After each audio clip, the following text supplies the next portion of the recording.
30 residente ang tinikitan sa Oplan Galugad ng pulisya sa Barangay Baysa sa Quezon City.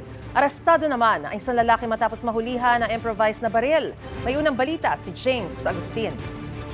Hanggang manahimik o magsawalang kibo. Lahat na yung sasabihin ay... Inaresto ng pulisya ang 34 anyos sa lalaki matapos mahulihan ng improvised na baril sa ikinasa nilang Oplan Galugad sa Barangay Baysa, Quezon City kagabi. Nakuha sa kanyang sumpak na kargado ng 2 bala.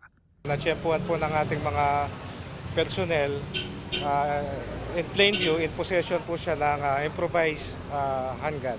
Safety ko lang po sa sarili ko. Saan niyo nakuha yung baril na yun? Ginawa ko lang po. Sa record ng pulisya taong 2023 nang maaresto ang sospek dahil sa kasong may kinalaman sa droga. Ngayon, maharap naman siya sa reklamong paglaba sa Comprehensive Firearms and Ammunition Regulation Act. Tinikitan din sa Oplan Galugad ang halos 30 residente na lumabag sa mga ordinansa ng lungsod. Karamihan ay umiinom sa pampublikong lugar. Kabilang isang construction worker na kainuman ng kanyang kaibigan. Naisipan kong pumunta sa mag-inom kami. Hindi naman masyado nagiinom talaga yan.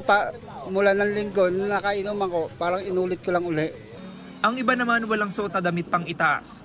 Aminado ako, mali ako kasi mahirap naman kasi magdamit ka nag-aayos sa motor eh. Yung mga motor malangis, 'di ba? Kaya nagubad na rin ako.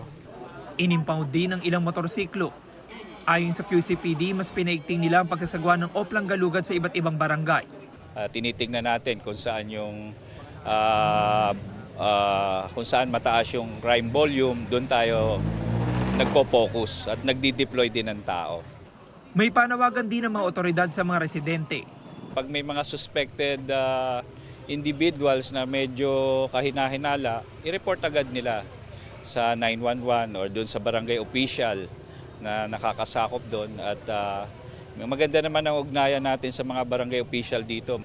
Ito ang unang balita. James Agustin para sa GMA Integrated News. Gusto mo bang mauna sa mga balita? Mag-subscribe na sa GMA Integrated News sa YouTube at tumutok sa unang balita.